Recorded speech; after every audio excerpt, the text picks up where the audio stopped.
মহান আল্লাহর প্রতি বিশ্বাস ও আস্থা এটা যতক্ষণ সনদে অন্তর্ভুক্ত না হবে, সংবিধানে না থাকবে, ওই রকম জালিয়াতিপূর্ণ তাগুতি সনদের পক্ষে গণভোট দেওয়ার অধিকার সুযোগ মুসলমানের নাই। এখন আবার ফেকরা বাজছে, গণভোট চাই। কি চাই? ইউটিউবার তোমরা মনোযোগ দিয়ে শোনো, ভুল কোনো ক্যাপশন করবা না। এখন হচ্ছে গণভোট। কেউ বলতেছে গণভোট আগে, কেউ বলতেছে গণভোট পরে। আমি বলি বর্তমান সনদের পক্ষে গণভোট দেওয়াই তো জায়েজ না, হারাম কাজ।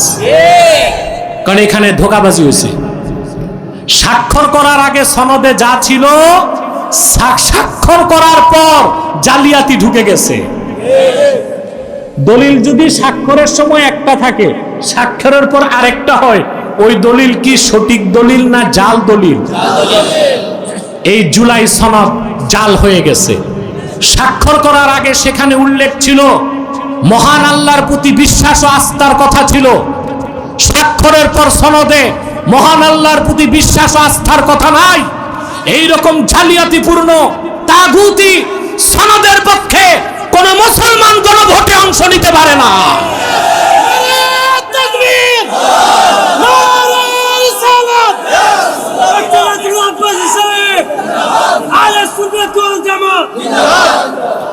এই দুঃসাহস কে করেছে? সংবিধানে তো ছিলই মহান আল্লাহর প্রতি আস্থা ও বিশ্বাসের কথা, ছিল না? প্রেসিডেন্ট জিয়াউর রহমান ক্ষমতায় বসার পর 1977 সালের 30 মে গণভোটের মাধ্যমে 19 দফা বাস্তবায়ন করেছিলেন। তখন সংবিধানে অন্তর্ভুক্ত করা হয়েছিল মহান আল্লাহর প্রতি বিশ্বাস ও আস্থা। এটাই হচ্ছে সংবিধানের মূলনীতির একটা নীতি। সেটাকে বাদ দেওয়া হলো কেন? বিএনপির মানুষগুলো বসে আছে কেন? তাদের তো মাঠে নামা দরকার। রাজনৈতিক স্বার্থে মাঠে নামেন, ইসলামের স্বার্থে মাঠে নামুন, সারা দেশের আলেমরা আপনাদেরকে সমর্থন দিবে। মহান আল্লাহর প্রতি বিশ্বাস ও আস্থা এটা যতক্ষণ সনদে অন্তর্ভুক্ত না হবে, সংবিধানে না থাকবে, ওই রকম জালিয়াতিপূর্ণ তাগুতি সনদের পক্ষে গণভোট দেওয়ার অধিকার সুযোগ মুসলমানের নাই। রাষ্ট্র মেরামতের কথা বলা হয়, কি দিয়া? পশ্চিমাদের আদর্শে কিচ্ছু হবে না ফলাফল। কোরআন ও সুন্নাহের আদর্শেই রাষ্ট্রকে বিনির্মাণ করা সম্ভব, ঠিক কিনা বলেন? যেখানে শোষণ থাকবে না, নির্যাতন থাকবে না, নিপীড়ন থাকবে না, সুষম বন্টন থাকবে, চাঁদাবাজি চুরি থাকবে না, ধর্ষণ থাকবে না, মানুষ স্বাধীনভাবে ঘরের দরজা জানালা খুলে রাতের বেলা ঘুমাতে পারবে, ঠিক কিনা বলেন? অতএব ভাইরা, আল্লাহ তার রসুলের নীতির বাইরে যে আমরা সফলতা লাভ করতে পারবো না। আল্লাহ স্পষ্ট করে দিলেন, তোমরা তোমাদের পিতাদেরকে, ভাইদেরকে বন্ধু বানায়ো না, আপন করো না, যদি না তারা ঈমান না আনে। ঈমানের উপর কুফরকে যদি প্রাধান্য দেয়, বলেন নাউজুবিল্লাহ। অধিক সংখ্যক সাহাবী এই আয়াত নাজিলের পর আর দেরি করলেন না, চলে গেলেন মদিনা মুনাওয়ারায়। সুবহানাল্লাহ বলবেন না? তারপরও কিছু সাহাবী রয়ে গেলেন। এবার আল্লাহর পক্ষ থেকে আসলো চূড়ান্ত হুকুম। সুবহানাল্লাহ। আল্লাহ রাব্বুল আলামিন এবার ডাক দিয়ে বললেন, কুল ইন কানা আবাউকুম ওয়া আবনাউকুম ওয়া ইখওয়ানুকুম ওয়া আজওয়াজুকুম ওয়া আশীরাতুকুম ওয়া আমওয়ালুন ইকতারাফতুমুহা ওয়া তিজারাতুন তাখশাউনা কাসাদাহা ومساكن ترضونها أحب إليكم من الله ورسوله وجهاد في سبيله فتربصوا حتى يأتي الله بأمره والله لا يهدي القوم الفاسقين। চূড়ান্ত সিদ্ধান্ত আল্লাহ দিলেন। প্রিয় হাবিব, আপনি ঘোষণা করেন ইন কানা আবাউকুম ওয়া ইখওয়ানুকুম ওয়া আজওয়াজুকুম ওয়া আশীরাতুকুম, যদি তোমাদের পিতাগণ, তোমাদের সন্তানগণ, তোমাদের ভাইগণ, তোমাদের স্ত্রীগণ, তোমাদের নিকটাত্মীয়গণ, ওয়া আমওয়ালুন ইকতারাফতুমুহা, যে সম্পদ অর্জন করেছো সেই সম্পদ, ওয়া তিজারাতুন তাখশাউনা কাসাদাহা, আর সেই ব্যবসা, যে ব্যবসার লসটাকে ভয় পাও, ওয়া মাসাকিনু তারদাউনাহা, আর বাড়ি ঘর যেগুলোকে তোমরা পছন্দ করো, আহাব্বা ইলাইকুম মিনাল্লাহি ওয়া রাসূলিহি ওয়া জিহাদিন ফি সাবিলিহি, এই সব কিছু যদি আল্লাহ তার রাসূলের চেয়ে আর জিহাদের চেয়ে বেশি প্রিয় হয় তোমাদের কাছে, ফাতারাব্বাসু, অপেক্ষা করো, হাত্তা ইয়াতি আল্লাহু বিআমরিহি, আল্লাহর পক্ষ থেকে তোমাদের বিপক্ষে কঠিন সিদ্ধান্ত নিয়ে আসার আগ পর্যন্ত। অর্থাৎ তাদেরকে আল্লাহ মুমিন বলে স্বীকৃতি দেন না। অর্থাৎ পিতা মাতা, ভাই বোন, আত্মীয় স্বজন, ব্যবসা বাণিজ্য, পাড়া প্রতিবেশী, চাকরি বাকরি, ঘর বাড়ি, সহায় সম্পদ, বিত্ত বৈভব, নিজের জীবন, এ সব কিছুর চেয়ে যতক্ষণ পর্যন্ত আল্লাহ তার রাসূল অধিক প্রিয় না হবে ততক্ষণ পর্যন্ত আল্লাহ তাআলা বান্দাদেরকে মুমিন বলে স্বীকৃতি দিবেন না। এই আয়াত নাজিলের পর আর একজন সাহাবীও মক্কায় থাকলেন না, সব সম্পর্ক ছিন্ন করে মদিনাতুল মুনাওয়ারায় চলে গেলেন। বলেন সুবহানাল্লাহ। সাহাবায়ে কেরাম আল্লাহ তার রাসূলকে জীবন থেকে বেশি ভালোবাসার প্রমাণ দিয়েছেন কিনা বলেন? যেটা ঠিক মতো কইলা না, ঘুমাচ্ছেন আপনারা বাঙালি, আপনারা জুমার নামাজ পড়তে গেলে দুপুর 12টা বাজেও ঘুমান, ঠিক কিনা? আমি একটু পরীক্ষা করব, কে কে ঘুমান একটু হাত তুলেন। একজন পাওয়া গেছে। প্রিয় ভাইগণ,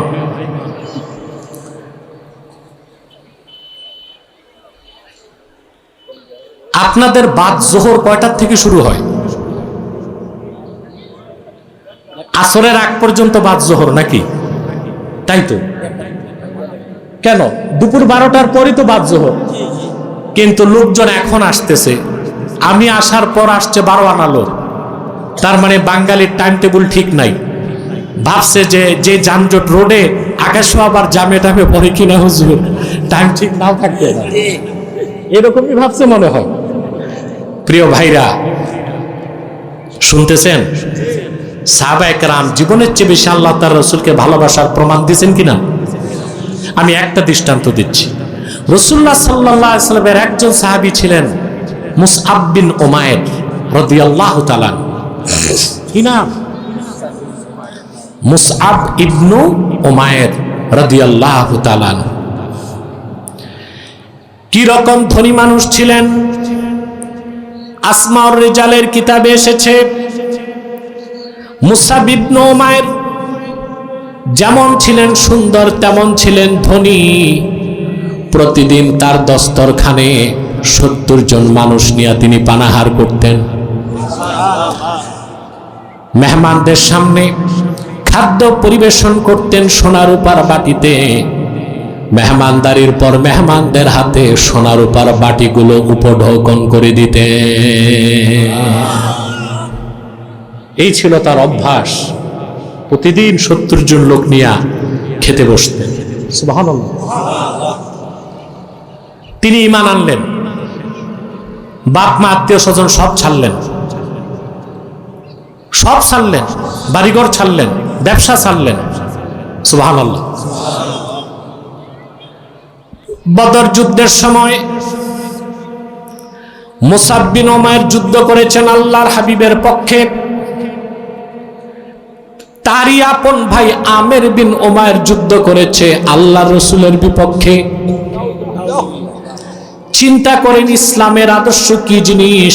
এখানে রক্তের সম্পর্ক মুখ্য বিষয় নয়, ঈমানের সম্পর্কই আসল। মুসআব বিন উমাইর ছিলেন সত্যের পক্ষে, তার ভাই ছিল সত্যের বিপক্ষে। আপন দুই ভাই দুই দিকে তলোয়ার চালালেন। চিন্তা করেন ইসলামের আদর্শ কি জিনিস। সুবহানাল্লাহ বলুন। স্টেজটা ক্লোজ করে দেন, বন্ধ করে দেন, উঠানামা বন্ধ করে দেন। প্রিয় বন্ধুগণ, মুসাব বিন উমার যুদ্ধ করলেন রাসূলুল্লাহর পক্ষে, আর তার ভাই আমের বিন উমার যুদ্ধ করলেন রাসূলুল্লাহর বিপক্ষে। বদর যুদ্ধে আল্লাহ রাব্বুল আলামিন তার হাবিবকে মহাবিজয় দিলেন। মুসাব বিন উমাইরের আপন ভাই গ্রেফতার হয়ে গেলেন। সাহাবায়ে কেরাম তার হাত পায়ের রশিকে শক্ত করে বেঁধে দিলেন। চতুর আমের বিন উমাইর সাহাবায়ে কেরামকে বললেন, সাহাবীরা শোনো, আমি আল্লাহর হাবিবের বিশিষ্ট সাহাবী মুসাব বিন উমাইরের আপন ভাই। এই কথাটা শুনে সাহাবীর খাতিরে অন্যরা তার হাতের পায়ের বাঁধন ঢিলা করে দিলেন। সকালবেলা যখন সংবাদটি মুসাব বিন উমাইরের কানে পৌঁছল, মুসাব বিন উমাইর বললেন, কাবার মালিক আল্লাহর কসম, রাসূলুল্লাহর বিরুদ্ধে যে অস্ত্র ধারণ করতে পারে ওই রকম কুলাঙ্গার আমি মুসাবের ভাই হতে পারে না। বাঁধো, শক্ত করে তার হাত পা বেঁধে দাও। আর তার মায়ের প্রচুর সম্পদ, মনে মনে নিজেরও মা, এখন তার সম্পর্ক নাই। তার মা থেকে উচ্চ মুক্তিপণ আদায় করে তারপরে তাকে ছাড়বা। সুবহানাল্লাহ। উহুদ যুদ্ধে মুসাব বিন উমাইর রাসূলুল্লাহর সামনে দাঁড়ায়ছিলেন। সুবহানাল্লাহ।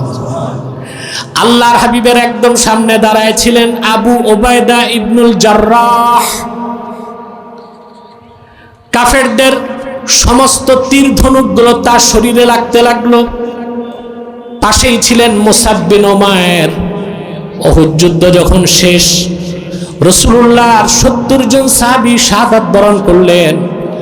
লাশগুলোকে যখন সারি সারি রাখা হলো, আল্লাহর হাবিব এসে মুসাব বিন উমাইরের লাশের সামনে দাঁড়ালেন।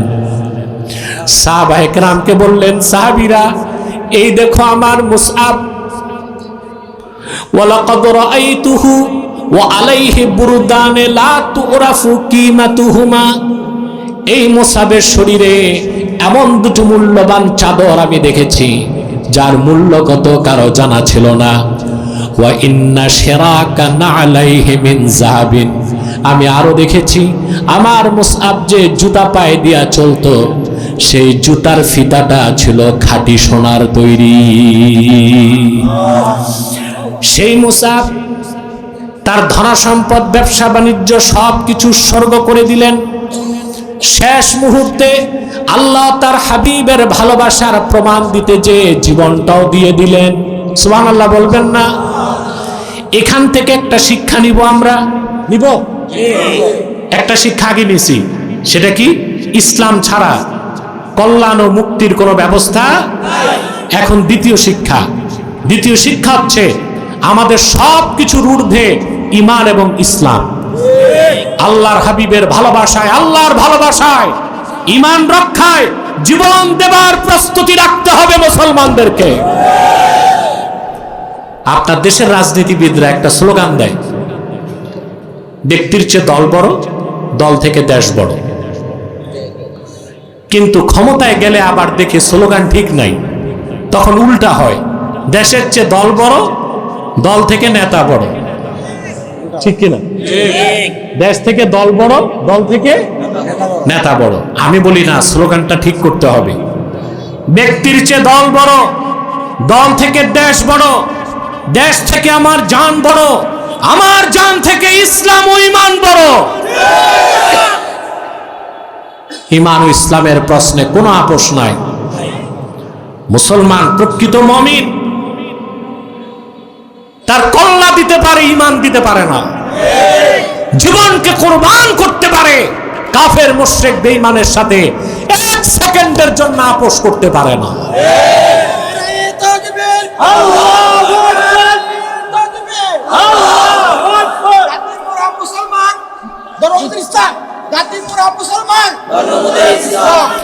প্রিয় বন্ধুগণ, আল্লাহ করিম, তো এই শিক্ষাটা রাখবো তো। জীবনের চেয়ে বড় কি? ইসলাম, ঈমান। আল্লাহ তার হাবিবের ভালোবাসা জীবনের চেয়ে বেশি যতক্ষণ না হবে ততক্ষণ পর্যন্ত ঈমান ও ইসলামের ভালোবাসা জীবনের চেয়ে বেশি হতে পারে না। আমার প্রিয় ভাইরা, তাহলে বক্তব্যের এই পর্যায়ে আমরা কি শুনছি? যদি আল্লাহকে কেউ ভালোবাসতে চায়, আল্লাহকে পেতে চায়, পরকালে নাজাত চায়, দুনিয়াতে কল্যাণ চায়, মুহাম্মদ সাল্লাল্লাহু আলাইহি সাল্লামের অনুসরণের বাইরে কোনো ব্যবস্থা নাই। সুবহানাল্লাহ। রাসূলুল্লাহর ইত্তেবা অনুসরণটাই ইসলাম, ঈমান, শরীয়ত, তরিকত, হাকিকত, মারিফত। রাসূলুল্লাহর অনুসরণের বাইরে কোনো ইসলাম নাই, ঈমান নাই, শরীয়ত নাই, তরিকত নাই, মারিফত নাই। আছে মাইরের পথ। আছে কি? রাসূলুল্লাহর ইত্তেবা অনুসরণটাই তো ইসলাম। এই জটিল বিষয়টা আমি সহজ করে বুঝাচ্ছি। আল্লাহর হাবিবের অনুসরণটাই ইসলাম, ঠিক কিনা? রাসূলুল্লাহ যেটা আদেশ করেছেন, আল্লাহ সেটা ফরজ করে দিয়েছেন। তিনি যা নিষেধ করেছেন, আল্লাহ হারাম করে দিয়েছেন। তিনি যা পছন্দ করেছেন, আল্লাহ দিন বানায় দিয়েছেন। তিনি যা অপছন্দ করেছেন, আল্লাহ সেটা বদ্দিন বানায় দিয়েছেন। আমি একটা দৃষ্টান্ত দিচ্ছি। বুখারী শরীফ কিতাবুল ঈমানের হাদিস। রাসূলুল্লাহ সাল্লাল্লাহু আলাইহি ওয়াসাল্লাম হিজরত করে মক্কা থেকে মদিনাতুল মুনাওয়ারায় যাওয়ার পরে 16 কি 17 মাস রাসূলুল্লাহ সাল্লাল্লাহু আলাইহি সাল্লাম বাইতুল মুকাদ্দাসের দিকে নামাজ পড়েছেন। সুবহানাল্লাহ বলবেন। কিন্তু রাসূলুল্লাহ সাল্লাল্লাহু আলাইহি ওয়াসাল্লাম যতদিন মক্কায় ছিলেন, তিনি নামাজে দাঁড়াতেন এমন ভাবে সামনে কাবাও থাকতো, বাইতুল মুকাদ্দাসও থাকতো। কিন্তু মদিনা মুনাওয়ারায় যাওয়ার পর শুধু বাইতুল মুকাদ্দাসের দিকেই ফিরে নামাজ পড়তে হতো। কিন্তু রাসূলুল্লাহর দিলের টানটা ছিল কাবার প্রতি। সুবহানাল্লাহ। রাসূলুল্লাহর মনটা চাইতো কাবা যেন কিবলা হয়। একবারও মুখে কথাটি বলেন নাই, শুধু আকাশের দিকে তাকাতেন। সুবহানাল্লাহ।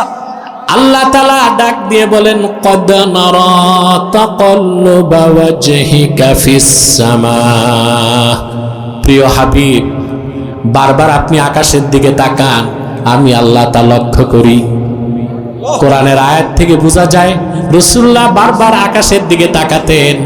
রাসূলুল্লাহর নূরের চেহারাটা দেখে আল্লাহ বারবার খুশি হতেন। কিছুদিন পর দেখা গেল কিবলা পরিবর্তন হয়ে গেল। রাসূলুল্লাহ সাল্লাল্লাহু আলাইহি ওয়াসাল্লাম মসজিদটির বর্তমান নাম যুল কিবলাতাইন, দুই কিবলার মসজিদ। সেখানে সাহাবায়ে কেরামকে নিয়ে আসর নামাজ পড়তেছিলেন। আল্লাহর হাবিবের 2 রাকাতের পর তিনি যখন রুকুতে গেলেন, আল্লাহ ওহী নাজিল করে বললেন, ফাওয়াল্লি ওয়াজহাকা শাতরাল মসজিদিল হারাম। প্রিয় হাবিব মুহাম্মদ সাল্লাল্লাহু আলাইহি ওয়াসাল্লাম, এখন থেকে আপনি আপনার চেহারাটা কাবার দিকে ঘুরিয়ে নেন। রাসূলুল্লাহর মন চাইলো কাবা হোক কিবলা, আল্লাহ তাই করে দিলেন। সুবহানাল্লাহ বলেন। রাসূলুল্লাহ সাল্লাল্লাহু আলাইহি ওয়াসাল্লাম বলেছেন, আল হাজ্জু আরাফা, হজের সবচেয়ে বড় কাজ আরাফায়। সুবহানাল্লাহ। হজের ফরজ কয়টা? 3টা। একটা হচ্ছে তাওয়াফে জিয়ারত, কাবাগর তাওয়াফ, এটা ফরজ। আরেকটা হচ্ছে মুহরিম, ইহরাম বাঁধা। 3 নাম্বার হচ্ছে উকুফে আরাফা, আরাফায় থাকা। হজের ব্যাপারে আল্লাহ তাআলা বলেন, ওয়ালিল্লাহি আলান নাসি হিজ্জুল বাইতি মান ইসতাতা ইলাইহি সাবিলা। মানুষদের মধ্যে যারা ঈমানদার তাদের উপর ফরজ করা হয়েছে কাবার হজ। কিন্তু আপনাদের কাছে আমার প্রশ্ন, বুঝে থাকলে জ্ঞান দিয়া উত্তর দিবেন। হজের দিন হচ্ছে জিলহজের 9 তারিখ। জিলহজের 9 তারিখ লক্ষ লক্ষ হাজি কি কাবার চত্বরে থাকে না আরাফায়? কারণ রাসূলুল্লাহ বলেছেন আল হাজ্জু আরাফা, হজের সবচেয়ে বড় ফরজ আরাফায়। সেটাকেই আল্লাহ হজের 3 ফরজের বড় ফরজ বানায় দিয়েছেন। সেজন্য জিলহজের 9 তারিখ কেউ কাবার চত্বরে থাকে না, সব আরাফার ময়দানে চলে যায়। রাসূলুল্লাহ যা আদেশ করছেন আল্লাহ তা ফরজ করেছেন, তিনি যা নিষেধ করেছেন আল্লাহ হারাম করে দিয়েছেন, তিনি যা পছন্দ করেছেন আল্লাহ দিন বানায় দিয়েছেন, তিনি যা অপছন্দ করেছেন আল্লাহ বদ্দিন বানায় দিয়েছেন। রাসূলুল্লাহর অনুসরণের বাইরে কোনো দিন নাই, ইসলাম নাই, শরীয়ত নাই, ঠিক কিনা বলেন? আগে কয়টা শিক্ষা নিছি, এখন একটা শিক্ষা। যখন যে শিক্ষা দরকার আমি বলে দেই, যেন আলোচনা থেকে উপকৃত হতে পারেন আপনি, ঠিক আছে না ভাই?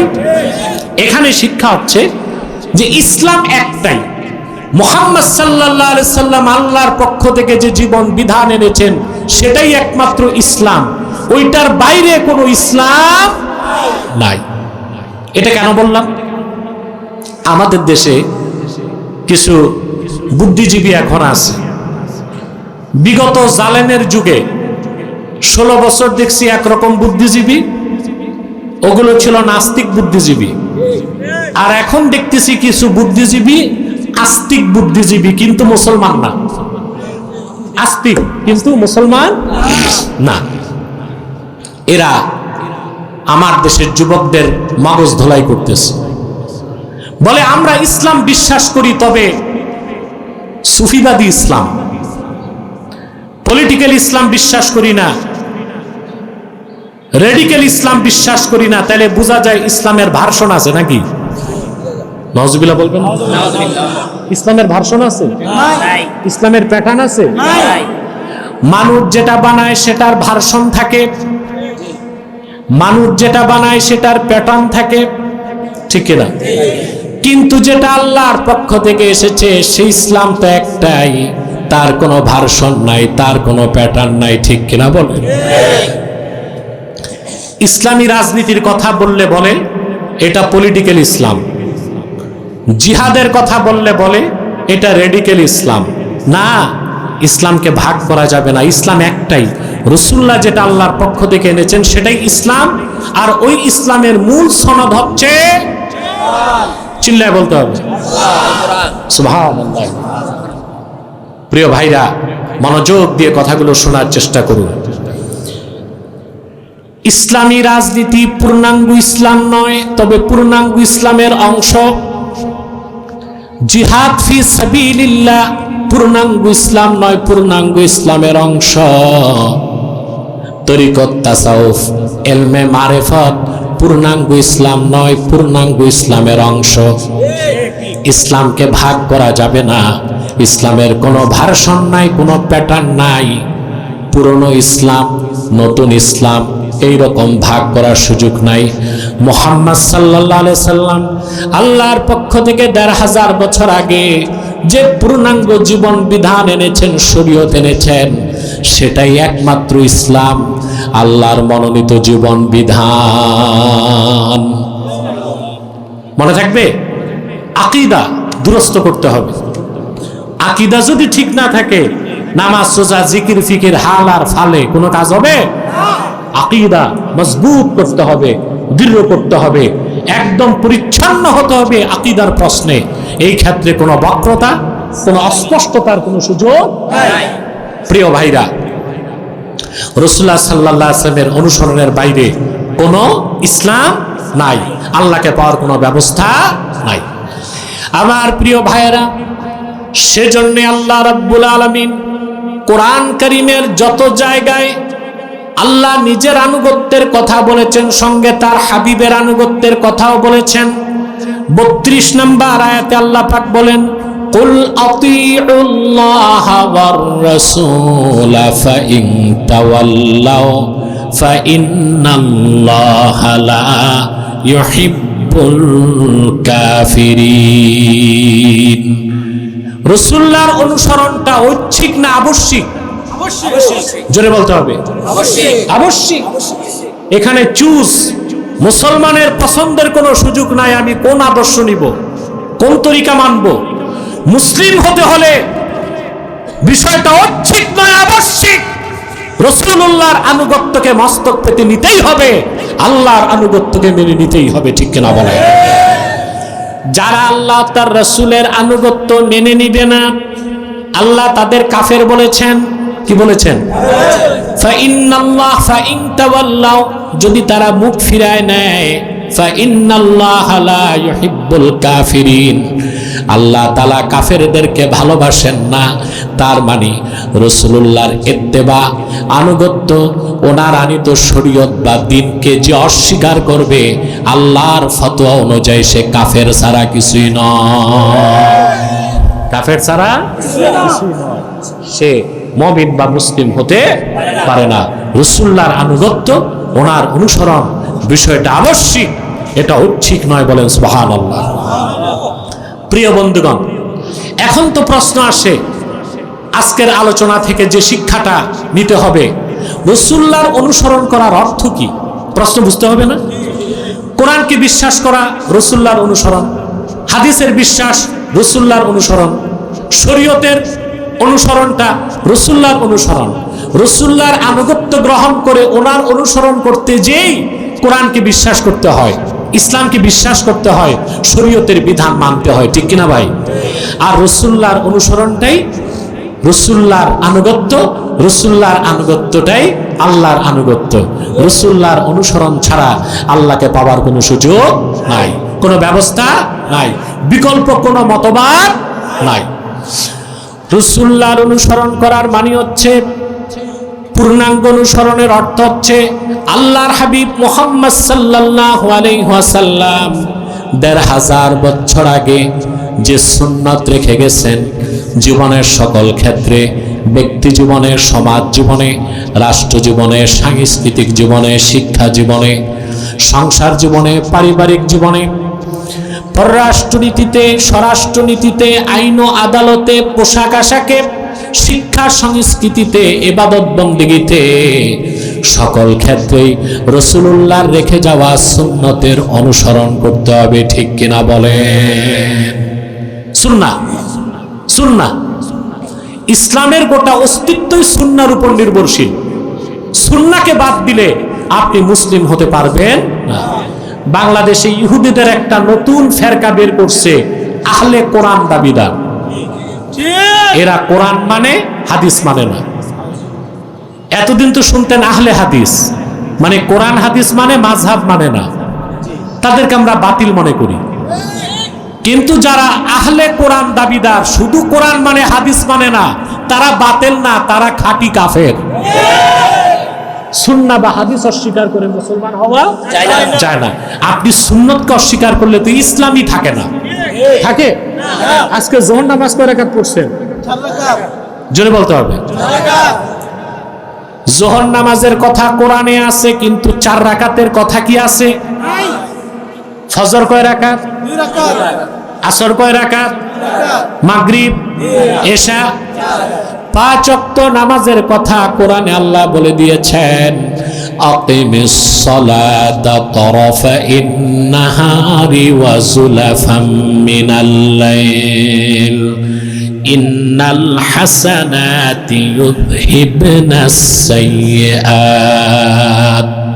এখানে 5 ওয়াক্ত নামাজের কথা বলা হয়েছে। কয় ওয়াক্ত নামাজ? কিন্তু কোন নামাজ কয় রাকাত এটা আছে কোরআনে? এটা আছে কই? সুন্নাতে। কোথায়? সুন্নাহ মানে কি? নীতি রীতি, নীতি রীতি। সুবহানাল্লাহ। রাসূলুল্লাহ সাল্লাল্লাহু আলাইহি সাল্লাম নির্ধারণ করে দিয়েছেন, যোহর 4, আসর 4, মাগরিব 3, এশা 4, ফরজ 2, ফজর 2। আল্লাহ তাআলা কিয়ামত পর্যন্ত এই নামাজগুলো এই রাকাতে পড়া উম্মতে মুহাম্মাদের উপর ফরজ করে দিয়েছেন। তাহলে সুন্নাহকে বাদ দিলে মুসলমান হবার কোনো অপরচুনিটি নাই, সুযোগ নাই। সুবহানাল্লাহ বলবেন না?